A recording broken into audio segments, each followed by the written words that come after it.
नमस्कार सबैजनालाई। आज म आफ्नो र आफूले लेखेको कथा होइन, अरू कसैले लेख्नु भएको कथा पढ्दैछु। हरि कडेलज्यूको लघु उपन्यास मीना दिदी यहाँहरूको सामुन्ने प्रस्तुत गर्दैछु। उहाँले 17 भागसम्म लेख्नु भएको छ। भाग 17 यस कथाको अन्तिम भाग पनि हो। एउटा एपिसोडमा मैले 5 देखि 6 भाग पढ्ने कोसिस गर्नेछु। आशा छ हजुरहरूले मन पराउनु हुनेछ यस कथालाई पनि। बैठक कोठामा खाना खाएर सबैजना जम्मा भएका थियौँ। टिभीमा राति 8 बजेको समाचार आउँदै थियो। समाचार पनि कति सुन्नु भन्दै सविता आफ्नो कोठातिर लागि। आमा बैठक कोठाको सोफामा बस्नु भएको थियो। म त्यही कोठामा भएको बिस्तारामा पल्टिएको थिएँ। छोराहरू आफ्नो आफ्नो कोठामा थिए। विदेशी भूमिमा धेरै वर्ष पसिना बगाएको म आजभोलि घरमा त्यत्तिकै बसेको थिएँ। विदेशबाट क्यान्सिल गरेर आएको पनि 1.5 वर्ष हुन थालेको थियो। छोरालाई अस्ट्रेलिया पठाउने तयारीमा थिएँ। 19 वर्ष सानो उमेरमा मेरो बिहे भएको थियो। त्यसैले 41 वर्षको भए पनि छोरा 21 वर्ष पुगेको थियो। मैले 18 वर्ष त खाडीमा बिताएको छु। 21 वर्ष हुँदा कुवेत गएको थिएँ। काम र कमाई राम्रो हुँदा धेरै वर्ष बसियो। आजभोलि पछाडिको मेरुदण्ड दुख्ने बिमार नै भयो। त्यसैले पनि प्राय बस्नभन्दा सुत्न रुचाउँछु। टिभीमा समाचार दिँदै थियो। समाचार सुन्दै थिएँ। आमा बोल्नुभयो, ए ठुले सुन त। घरको जेठो छोरा भएकाले मलाई आमाले ठुले नै भनेर बोलाउनुहुन्थ्यो। मैले आमातिर हेर्दै भने, हजुर भन्नु के भयो? आमा बोल्नुभयो, रामुको छोराको बिहे अरे, निम्तो आएको छ। जाने होला नि भोलि। को जाने हो? रामु आमाको काकाको छोरा हुन्। नाताले भन्नुपर्दा मेरो मामा पर्नुभयो। मैले बोले, मलाई त चिन्दैनन् होला, के जानु, तपाईँ जानु जाने भए। आमा बोल्नुभयो, खाली विदेशको विदेश भएपछि कसरी चिन्छस् त? चिन्जान गरेपछि चिन्जान त होइजान्छ। म गएर के गर्नु? खाना केही हुँदैन। त्यो हुलमेलमा भो तै जा, नत्र नातिलाई पठाइदे। मैले पुनः प्रश्न गरेँ, कहाँ बस्छन् र अहिले? आमा पुनः बोल्नुभयो, कहाँ हुनु नि, फुलगाछीमै छन्। फुलगाछी भन्ने बित्तिकै मनमा छुट्टै आनन्द आयो। मैले बाल्यकाल बिताएको ठाउँ थियो। विक्रमसम्म 2043 सालमा म पहिलोचोटि झापा जिल्लामा पर्ने यस ठाउँमा गएको थिएँ। मेरो मामा घर पनि थियो। म मामा घरमा बसेर 10 कक्षासम्म पढेको थिएँ। त्यसपछि म घर आएको थिएँ। म घर आएको 1-2 वर्षमा नै मामाहरूले त्यो ठाउँ छोडेर इटहरी आउनुभयो। त्यसपछि त्यो ठाउँमा आजसम्म गएको थिइनँ। जाने काम पनि परेको थिएन या जाने इच्छा भएन। यो प्रश्नको जवाब मसँग नै छैन। विराटनगरबाट झापा टाढा त होइन र जाने अवसर मिलेन नै भन्नु पर्यो। आमा पुनः बोल्नुभयो, जाने भए भोलि नै जा, पर्सि त बिहे हो। कोही नगए रिसौला, जा आफन्तसँग पनि चिन्जान हुन्छ। आमाको कुरा काट्न सकिनँ र भने, हुन्छ म भोलि नै जान्छु। आमा पनि आफ्नो कोठातिर लाग्नुभयो। एक्लै के बस्नु टिभी हेर्दै मनमनै सोचेर म पनि आफ्नो कोठातिर लागेँ। सविता बिस्तारा मिलाउँदै थिए। म बिस्तारामा पल्टिएँ। ऊ बोली, किन टिभी हेर्नु भएन? आमा जानुभयो? मैले भने, जानुभयो। एक्लै के हेर्नु? बुढी नै कोठामा आएपछि। ऊ पुनः बोली, लाइट बन्द गर्नु पर्दैन त बैठक कोठाको? म बोले, भुलेछु यार, बन्द गर न। ऊ झर्किँदै, सधैँ भुल्ने त हो भन्दै ऊ लाइट बन्द गर्न गई। बन्द गरेर कोठामा प्रवेश गरी ढोका बन्द गरेर बिस्तारामा पल्टी। मैले भने, ओए काली, भोलि म मामा घर जान्छु। 2-3 दिनपछि आउँछु। कि त पनि जान्छस्? उसले भने। म गएर घरको काम चाहिँ कसले गर्छ र? उसको कुरा पनि जायज नै थियो। त्यसैले मैले यस विषयमा कुरा गर्नु बेकार जस्तै लाग्यो। श्रीमती र श्रीमान बीच रातिमा हुने कार्यको यहाँ वर्णन गर्नु औचित्य छैन होला। तर ऊ बेलामा हाँस्दै भन्थे, जवानीको जोस सबै खाडीमा सकेर आउनुभयो, अब सह मात्र त होला नि। म पनि हाँसेर प्रतिक्रिया दिन्थेँ, खाडीमा गएको थिए र त रानी जसरी बसेकी छस्, नत्र त 2 छाक खानको लागि टल्पिन पर्थ्यो होला। भोलिपल्ट बिहान खाना खाएर सकेपछि मोटरसाइकलमा घरबाट रामु मामाको घरतिर लागे, जुन मेरो बाल्यकालसँग परिचित ठाउँ पनि हो। झापा जिल्ला सुरुङ्गाबाट भित्र झापा सदरमुकाम जाने बाटो छिरे। त्यो बेलामा यो रोड कच्ची थियो। बर्खामा त हिलामै हुन्थ्यो। बर्खा त हिलाले गर्दा साँझ बिहान छुट्ने बस पनि जाँदैन थियो। अहिले पिच गरेको रहेछ। लगभग त्यो बाटो 20 मिनट जति मोटरसाइकलमा सवार गरेपछि आयो शरणामती, जहाँ मैले कक्षा 4 पछि 10 कक्षासम्म पढेको थिएँ। अहिले यो स्कुलमा +2 पढाइ हुने रहेछ। यहाँ त्यो बेला बुधबार हाट बजार लाग्थ्यो। अहिले त पुरै बजार जस्तो भएको रहेछ। मलाई यहाँको हरेक दृश्यमा पहिला र अहिले देखिएको थियो। यहाँबाट 1.5 किलोमिटर तल पुगेपछि आयो मेरो बाल्यकाल बिताएको गाउँ फुलगाछी। चोकमा मोटरसाइकल रोके। त्यहाँ पहिला पिपल र बरको बोट थियो, अहिले पनि थियो। अहिले त्यही बोटको तल प्रतीक्षालय बनाएको थियो। पहिला त्यही छेउमा सानो टङ्की पसल थियो। अहिले थुप्रै पक्की घरहरू बनेका थिए। 2-3 वटा घरमा पसल थियो। यो ठाउँ छोडेको पनि 21 वर्ष भएको थियो। पहिला बिजुली थिएन, अहिले बिजुली थियो। बाटो पिच भएको थियो। साना साना झुपडी घरहरू पक्की घर भएका थिए। म त्यही प्रतीक्षालय नजिकै चिया पसलमा गएँ। मलाई कसैले चिनेनन् र मैले पनि चिन्न सकिनँ। चिन्नु पनि कसरी, सबै नयाँ अनुहार जस्तै लाग्थ्यो। भित्र पसेर नजिकै एउटा कुर्सीमा बसे। एकजना अधबैँसे 30-35 वर्षकी आइमाईले सोधिन्, के सेवा गरौँ सर? मैले भने, एउटा चिया दिनु न। अनि मैले पुनः सोधेँ, रामु नेउपानेको घर जाने बाटो यही हो र बहिनी? उनले मेरो टेबलमा चिया राख्थे भनिन्। यहाँबाट 3 मिनट जति लाग्छ। सिधै जानु र पहिलो उत्तरतिर जाने बाटो हेर्नु, त्यही हो। मैले पुनः प्रश्न गरेँ, जङ्गल जाने बाटोको तेस्रो घर नै हो? उनले भनिन्, हो त्यही घर हो। कहाँबाट आउनु भएको हो? मैले भने, विराटनगरबाट। यस्तै कुरापछि खासै चिनेको कोही नदेखेपछि म मामा घरतिर लागेँ। त्यहाँबाट हिँडेको 3 मिनटमै मामा घर पुगेँ।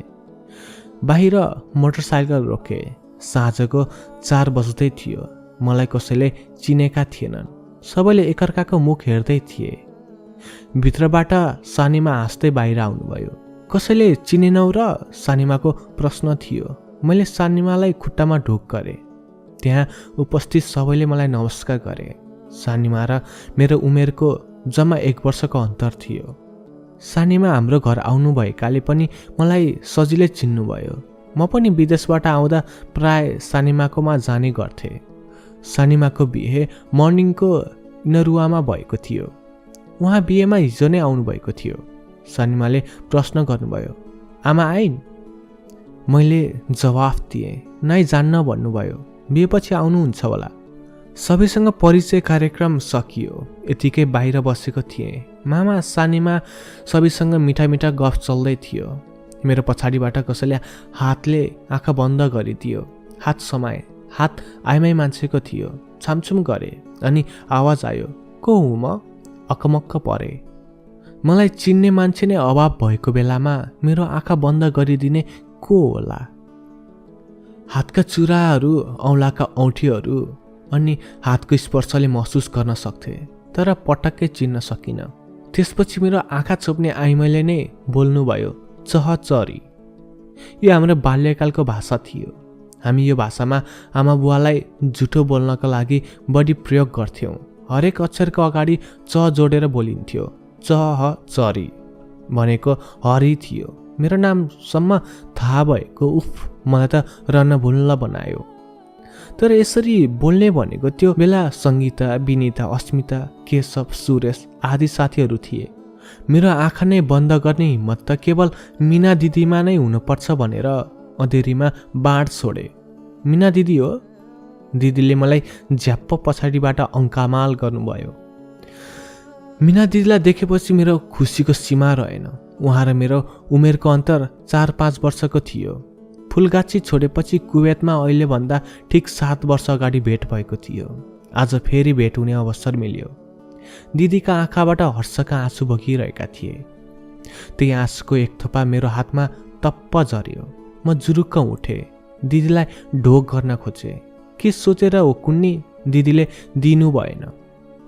उहाँ कुनै नाताले होइन, केवल भावनात्मक नाताले दिदी हुनुहुन्थ्यो। दिदी मात्र नभएर सबैभन्दा बढी मिल्ने साथी हुनुहुन्थ्यो। उहाँलाई देखेपछि म आफै टोलाउन थालेँ। हाम्रो बाल्य अवस्थाको यादहरू चलचित्रको रिल झैँ घुमे झैँ मेरो मानसपटलमा फनफनी घुम्न थाल्यो। यो वैज्ञानिक युग हो। यहाँ छिटोभन्दा छिटो गुड्ने र उड्ने यन्त्रहरूको विकास भएका छन्। साइकल, मोटरसाइकल हुँदै तीव्र गतिका सवारी साधनहरूको विकास भयो। आकाशमा उड्ने हेलिकप्टर, हवाईजहाज, रकेट बन्यो। मान्छे चन्द्रमासम्म पुगे, समुद्रको गहिराईमा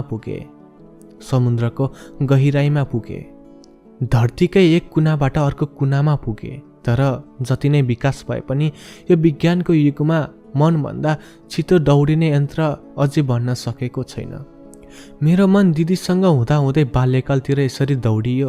म 9 वर्षको हुँदा यहाँ आएको थिएँ। मामा घर बसेर पढ्ने रहरले मलाई यहाँ ल्याएको थियो। त्यो बेला म कक्षा 4 मा पढ्थेँ। मिना दिदी कक्षा 7 मा पढ्नुहुन्थ्यो। फुलगाछीमा भएको स्कुल जम्मा 3 कक्षासम्म मात्र भएकाले दिदीसँगै म पनि शरणामतीमा भएको राजा माध्यमिक विद्यालयमा पढ्न जान्थेँ। हामी हिँड्दै जान्थ्यौँ। हाम्रो घरबाट उत्तरपट्टि जङ्गल थियो। त्यो जङ्गलको बाटो जाँदा आधा घन्टामा स्कुल पुग्थ्यौँ। यदि बाटोतिरबाट गयौँ भने 40 मिनट लाग्थ्यो। त्यहाँबाट पढ्न जाने हामी थुप्रै थियौँ। त्यो बेला धेरै कम मान्छेसँग साइकल हुन्थ्यो। उमेरको हिसाबले हामी साइकल चलाउन असक्षम भएकाले हिँड्दै जान्थ्यौँ। कहिलेकाहीँ बसमा पनि जान्थ्यौँ। त्यो बेला बिहान 8 बजे एउटा, अर्को 9 बजे, अनि बस झापाबाट सुरुङ्गातिर आउँथ्यो। साँझ एउटा 4 बजे, अर्को 5 बजे आउँथ्यो सुरुङ्गाबाट झापातिर। स्कुलबाट आएर गाई भैँसी चराउन जङ्गल जान्थ्यौँ। घाँस दाउरा लिन पनि जान्थ्यौँ। बाँसको लामो लौरोमा एउटा अङ्कुशे जस्तो बनाएर सुकेको रुखका हाँगा त्यही लौरोले तान्थ्यौँ। कति रुखमा त दिदी आफै चढेर झार्नुहुन्थ्यो। जङ्गल जाँदा, भैँसी चराउन जाँदा होस् या दाउरा लिन जाँदा होस्, हामी सँगै जान्थ्यौँ। हामीसँग स्कुल जाने, गाई भैँसी चराउन जाने अरू थुप्रै थिए। दिदी घरकी कान्छी छोरी, जेठी दिदी अपङ्ग थिइन्। खुट्टाहरू चल्दैन थियो। अर्को दाई हुनुहुन्थ्यो। दाई कक्षा 8 मा पढ्नुहुन्थ्यो। तर दाई पढाइमा निकै कमजोर हुनुहुन्थ्यो। बुवामा खेती किसानी गर्नुहुन्थ्यो। साथमा स्कुल नजिकै चिया पसल र सानो किराना पसल पनि गर्नुहुन्थ्यो। त्यो बेला गाउँमा 2वटा मात्र पसल थिए। एउटा दिदीहरूको त अर्को खनाल बाजेको पसल थियो। खनाल बाजेको पसल भने बस रोक्ने चोकतिर थियो। जब गोठालो जान्थ्यौँ हामी त्यो बेला झुरे, कबड्डी, चुङ्गी आदि खेल्थ्यौँ। दिदीले चुङ्गी निकै राम्रो खेल्नुहुन्थ्यो। गाउँमा कसैले जित्न सक्दैन थियो। झुर्रे, कबड्डी खेल्दा जतिजना गोठाला गएका छौँ 2 भाग लाग्थ्यो। 2 जना टिम लिडर हुन्थे र पालै पालो रोज्थे। मलाई सानो छ भनेर कसैले रोज्दैन थियो। अन्तिममा दिदीले नै आफ्नो टिममा राखेर खेलाउनुहुन्थ्यो।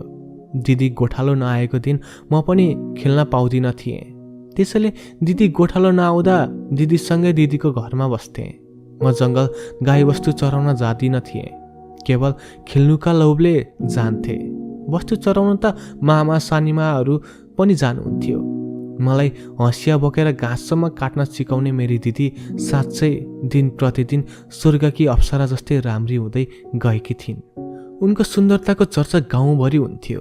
पातलो ज्यान, छिनेको बारुले कम्मर, मृगनयन, लामो केशराशि, पिपल पाते ओठ, यी सबै कुराहरूले मेरो दिदीलाई देखेर मोहित नहुने कोही थिएनन्। साँच्ची भन्नुभन्दा मेरो दिदीको सुन्दरताले त्यो आकाशको चन्द्रमालाई चुनौती दिएको आवाज हुन्थ्यो, जुन चन्द्रमामा पनि दाग थियो। तर मेरी दिदीमा कुनै दाग थिएन। मेरो सम्बन्ध दिदीसँग मात्र नभएर दिदीका आमा, बाबा, दाई, भाइ सबैसँग राम्रो थियो। मेरो मावली गाउँ भएकाले दिदीका आमा बुवालाई म हजुरबा हजुरआमा भन्थे, अनि दाईलाई मामा भन्थे। कहिलेकाहीँ पसलमा जाँदा मलाई सित्तैमा बिस्कुट, दालमोट, पाउरोटी दिनुहुन्थ्यो। केटाकेटी भएर होला जसले खाना दियो उसैले धेरै माया गर्छ जस्तो लाग्थ्यो। दिदीले मिठो पकाएको दिन मलाई कचौरामा ल्याएर दिनुहुन्थ्यो। दिदीले मलाई एक दिन देख्नु भएन भने छटपटाउनु हुन्थ्यो। हामी जतिको त आफ्नै आमाको कोखबाट जन्मिएका दिदीबहिनी दाजुभाइ पनि मिल्दैन थियो होला सायद। समय चक्र क्रमशः बढ्दै थियो। दिदी कक्षा 8मा पुग्नुभयो, म कक्षा 5मा पुगेँ। यो गाउँमा आएको पनि 1 वर्ष भएको थियो। मलाई दिदीकै कारण यहीँ पढ्न मन लाग्थ्यो। गाउँमा 2 जनाको घरमा टिभी थियो। त्यो बेला टिभी घरमा हुनु पनि ठुलो कुरो मानिन्थ्यो। लाइन नभएकाले ब्याट्रीबाट टिभी चलाउँथे। टिभी हेर्न पनि दिदी र म जान्थ्यौँ। तर म कक्षा 6मा पुगेपछि हाम्रो मामा घरमा पनि टिभी ल्याउनु भयो। अब भने टिभी हेर्न बाहिर जानु पर्दैन थियो। दिदी 9 कक्षामा पुग्नु भएको थियो। त्यो बेला देवी नाटक, पुष्पाञ्जली जस्ता नाटकहरू टेलिभिजनबाट प्रसारण हुने गर्थे। हिजो आजको कुरा सन्तोष पन्तको कहिले छुटाउँदैन थियौँ। अहिलेको जस्तो सजिलो कहाँ थियो र। टिभी हेर्न पनि हावाले एन्टिना हल्लायो भने झ्यार मात्रै आउँथ्यो अनि एकजनाले एन्टिना सिधा गर्न जानु पर्थ्यो। हाम्रो घरमा टिभी ल्याएपछि यो काम मेरो नै थियो। नाटक आउन साथ म दिदीलाई बोलाउन दुकुर्दै जान्थे। जिन्दगीमा सधैँ खुसी कहाँ मिल्छ र। समय आफ्नो बसमा पनि हुँदैन। उमेरले नै मान्छेलाई परिपक्व बनाउँदै जाँदो रहेछ। एक दिन जङ्गलमा झुर्रे खेल्दै थियो। दिदी पानी पिउन जानुभएको थियो। मेरो र भीमको झगडा भयो। ऊ मभन्दा धेरै ठुलो थियो। उसको उमेर दिदीसँगैकै थियो। दिदीभन्दा पनि 1-2 वर्षले जेठो थियो। पढ्न छोडेको थियो। गाईबस्तु चराउने, क्यारम बोर्ड खेल्ने, डुल्ने मात्र काम थियो। मङ्गोलियन भएकाले हेर्दा मान्छे राम्रो थियो। समाजमा सहयोगी पनि थियो। तर पनि झगडा भएपछि को राम्रो लाग्थ्यो र। मलाई बेसरी पिट्यो। मेरो रुने बाहेक अरू के काम भयो र। यतिकैमा दिदी आउनुभयो। मलाई सोध्नुभयो, के भयो, किन रोएको? मैले भने, भीमले पिट्यो। दिदी उसँग झगडा गर्न लाग्नुभयो। अब हाम्रो बोलचाल बन्द भयो। दिदी र म भीमसँग नबोल्ने भनेर कट्टी गऱ्यौँ। कट्टी गर्दा बुढी औँलाले दाँतलाई छोएर कट्टी भनेपछि बोल्दैन थियौँ। बोलचाल बन्द भयो।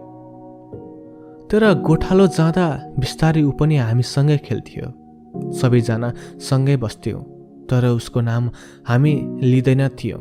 कट्टी नफुकाउँदासम्म नाम लिन हुँदैन भनेर चलन बाल्यकालमा निकै रमाइलो थियो। दिदी र भीम उत्रै भएर हो कि उमेरको असरले हो कुन्नी दिदी र भीमलाई सबैले जिस्काउन थालेका थिए। दुवैजनाको प्रेम सम्बन्ध छ भनेर हल्ला चलेको थियो। मलाई पनि सँगै खेल्ने मभन्दा सानी सङ्गीतासँगै प्रेम सम्बन्ध छ भन्दै जिस्काउनेहरूको कमी नभएको होइन। यो सामान्य थियो। मलाई भने दिदी र भीमको प्रेम सम्बन्धको बारेमा पटक्कै विश्वास लाग्दैन थियो। तर भुसको थुप्रोभित्र सल्किएको आगो बाहिर कहाँ बलेको देखिँदो रहेछ र। एक दिन दिदी सुरुङ्गा आफ्नो फुपूको घर जानुभएको थियो। त्यो दिन फुपूहरूसँग मिलेर सिनेमा हेर्न भद्रपुर जानुभएछ। त्यो बेला नजिक भनेको भद्रपुरमा मात्र सिनेमा हल थियो।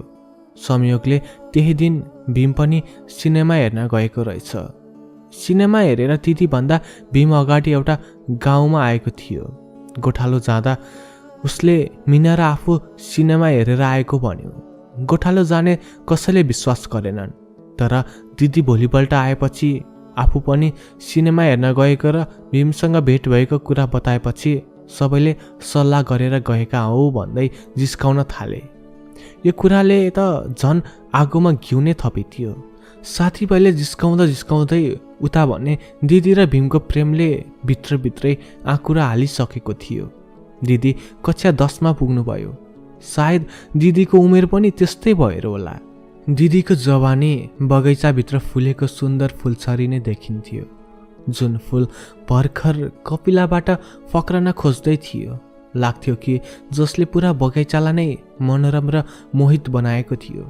यता भने भीम र मेरो पुरानो झगडा सकिएको थियो, किनकि हामी अब उमेरमा थोरै परिपक्व भइसकेका थियौँ। भीमले मलाई बिनाजु भन्थ्यो। मै हुँ तेरो दिदीको हुनेवाला भन्थ्यो। सबैले जिस्काएको कारण दिदी र भीम मान्छेको अगाडि बोल्दैन थिए। तर एक्लै हुँदा बोलेको मैले धेरैपल्ट देखेको थिएँ। मैले दिदीलाई भीमले बिनाजु बन भन्छ भन्दा नबोल उसँग भन्नुहुन्थ्यो। मेरो पनि सानै उमेर भएकाले त्यति धेरै वास्ता गर्दिन थिएँ, तर रिस उठ्दा दिदीलाई भीमकी बुढी भन्थे। दिदी मलाई सङ्गीताको बुढो भन्नुहुन्थ्यो। म खुब रिसाउँथेँ। अनि त्यसपछि म दिदीलाई पिट्न जान्थेँ। दिदी कान समातेर सरी भन्नुहुन्थ्यो। जति हाम्रो झगडा भए पनि मलाई दिदी नभई हुँदैन थियो। दिदीलाई पनि मलाई एकैछिन नदेख्दा के हुन्थ्यो के। प्रेम कसरी हुन्छ मलाई थाहा थिएन। विपरीत लिङ्गको आकर्षणले हो कि भन्ने लाग्दथ्यो, तर मेरो सोच गलत रहेछ। प्रेम त कति बेला कोसँग हुन्छ भन्ने पत्तै नहुने चिज रहेछ। जब कोही मान्छे प्रेममा पर्छ नि, अनि ऊ छुट्टै संसारमा हराउने गर्छ। भित्रभित्रै कसैको कल्पनामा रमाउने अनि कुनै कारण बिना कहिले खुसी हुने त कहिले दुखी हुँदै नयनबाट आँसुधाराहरू बगाउने। हो यस्तै भएको थियो दिदी र भीममा पनि। दुवैको सुन्दरतामा कमी थिएन।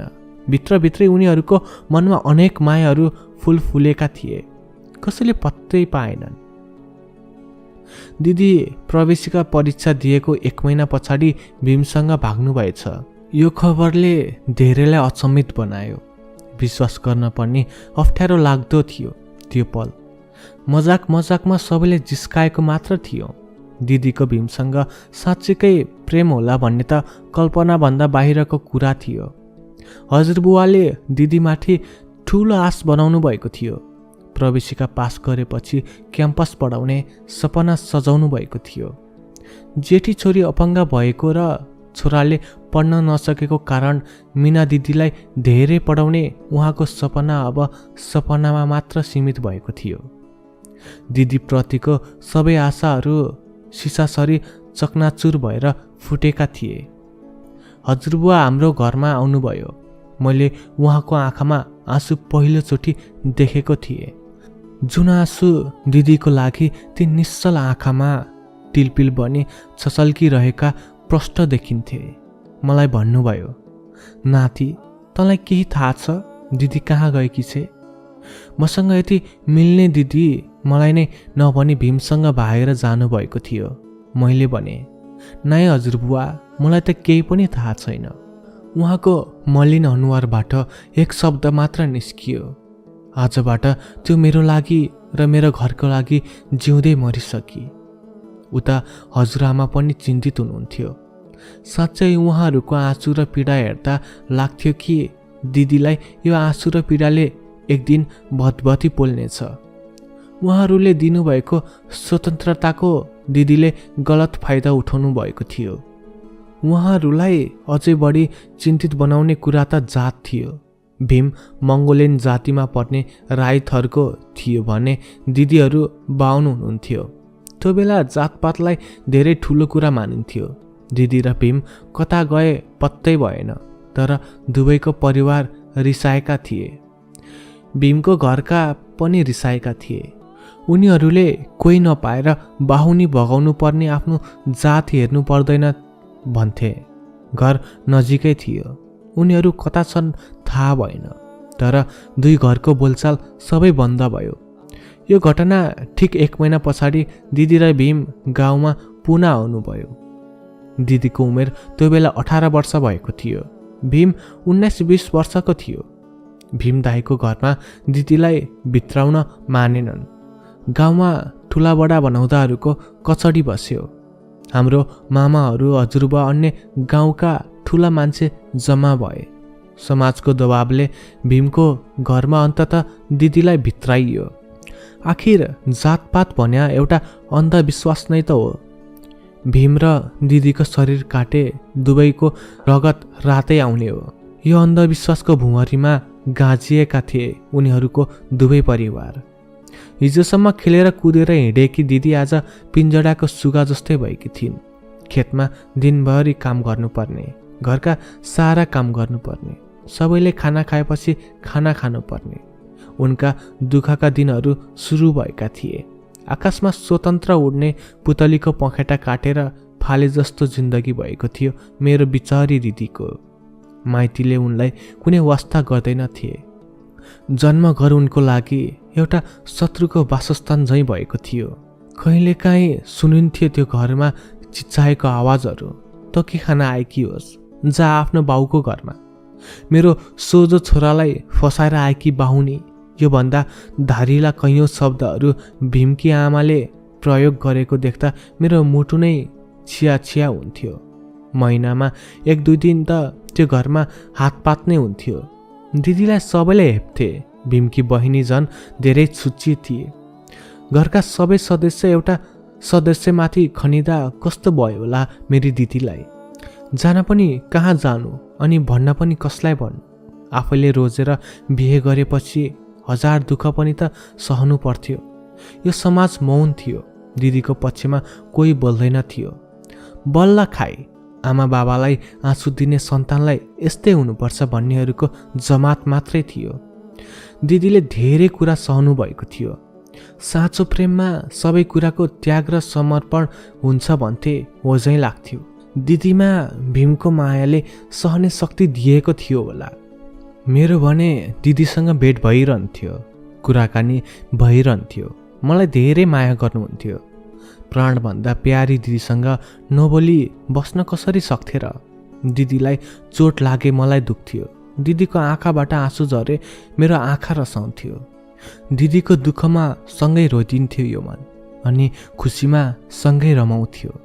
त्यसैले दिदीको मनमा लागेको चोट निको पार्न हर बखत प्रयासरत थिएँ, तर त्यो सम्भव भएन। आफैलाई धिक्कार्न मन लाग्यो। आत्मग्लानि भयो। जिन्दगी धिक्कार लाग्यो र के गरौँ म? दिदीको प्रत्येक चोटमा मलम लगाउने मन हुँदाहुँदै निर्जीव र लाचार शरीर टुलु टुलु हेरिरहेको थिएँ। ममा केही शक्ति थिएन दिदीलाई ती चोटहरूबाट मुक्त बनाउने। समय क्रमसँगै दिदीको बिहे भएको 1 वर्षमा पहिलो सन्तानको रूपमा छोरा भयो, यानि कि मेरो भान्जा बाबु। तर विडम्बना त्यो सन्तानले हजुरबा मामा सानीमाको काखको न्यानो स्पर्श कहिल्यै पाएन। त्यो बच्चाको लागि आफ्नो मामा घरको आँगन शत्रुको दैलो जस्तो थियो। दिदीको घर र माइती घर नजिकै थियो। कयौँ पटक दिदीले छोरालाई काखमा च्यापेर घाँस काट्न हिँडेको यी आँखाले देखेको थिए। घाँसको बारीमाथि छोरा राखेर बोकेर घरमा ल्याउनुहुन्थ्यो। घरमा भैँसी भएर पनि त्यो बच्चाले अगाउने गरी दुध कहिले खान पाउँदैन थियो। दिदी बिरामी भएर जीवन र मरणको दोसाँधमा हुँदा पनि कसैको मनमा दिदीप्रति दया पलाउँदैन थियो। सबैलाई जवानी र ताकत नै त प्यारो हुन्छ नि यो संसारमा। मैले ज्यानको बाजी राखेर खाइ नखाइ दुःख गरेर सारा काम गरुन्जेल मात्र मेरो घरमा थोरै अस्तित्व रहेछ। जब आफूलाई अप्ठ्यारो पर्छ त्यो बेला साथ नदिने परिवार आफन्तको के काम? मैले यी आँखाबाट आँसु झार्न बाहेक कुनै विकल्प छैन। त्यसैले मैले प्रेम विवाह गरेर गलत गरेछु। हो यस्तै कुराहरू खेल्थे दिदीका मनमा। त्यो घाउ, त्यो चोटको कसलाई के प्रभाव छ र? तर दिदीको भाग्य र भीमका घरका अरू सदस्य भन्दा अलि फरक थियो। उसले दिदी र छोरा दुवैलाई माया गर्थ्यो। आमा बुवाको अगाडि दिदीसँग बोल्न डराउँथ्यो। ऊ सबैको सामु दिदीसँग नबोले पनि कोही नहुँदा दिदीको आँसु पुस्ने रुमाल बन्थ्यो। ऊ मेहनती पनि थियो। गाउँकै मुखियाको एउटा मिलमा काम गर्न थालेको थियो। लाग्यो अब दिदीको जिन्दगी सुखमय हुन्छ। मैले पनि 10 को परीक्षा सकेपछि त्यो गाउँ छोडेर घरमा आएँ। अब मामा घरबाट क्याम्पस पढ्न पनि टाढा हुन्थ्यो र पहिले जस्तो त्यो गाउँ रमाइलो लाग्न छोडेको थियो। कारण हुनुहुन्थ्यो मिना दिदी। म घरमा आएपछि हाम्रा मामाहरू पनि त्यहाँबाट बसाइ सरेर इटहरीतिर आउनुभयो। त्यसपछि म कहिले फुलगाछी जाने काम परेन। अहिलेको जस्तो त्यो बेला सञ्चार माध्यमको एक सजिलो माध्यम मोबाइल थिएन। दिदीको यादले केही दिनसम्म धेरै सतायो मलाई। तर बिस्तारै म आफ्नो बाध्यताका जन्जिरहरूमा बाँधिन थालेको थिएँ। भन्छन् नि समयभन्दा बलवान कोही हुन्न। मेरो उमेर त बढ्दै गएको थियो। म एसएलसीमा दोस्रो श्रेणीमा पास भएको थिएँ। विराटनगरमा त्यो बेला मधेसी बस्तीहरू धेरै थियो। अहिलेको जस्तो पहाडी बस्तीहरू निकै कम थियो। अहिलेको जस्तो पक्की घरहरू त्यो बेला देखिँदैन थियो। भए पनि एकतले छिडा अवस्थाका घरहरू थिए। त्यो बेलाका घरहरू प्राय काठका माथि छानो टिनको हुन्थ्यो। कसैको खरको हुन्थ्यो। हावा उरी आउँदा निकै डर हुन्थ्यो।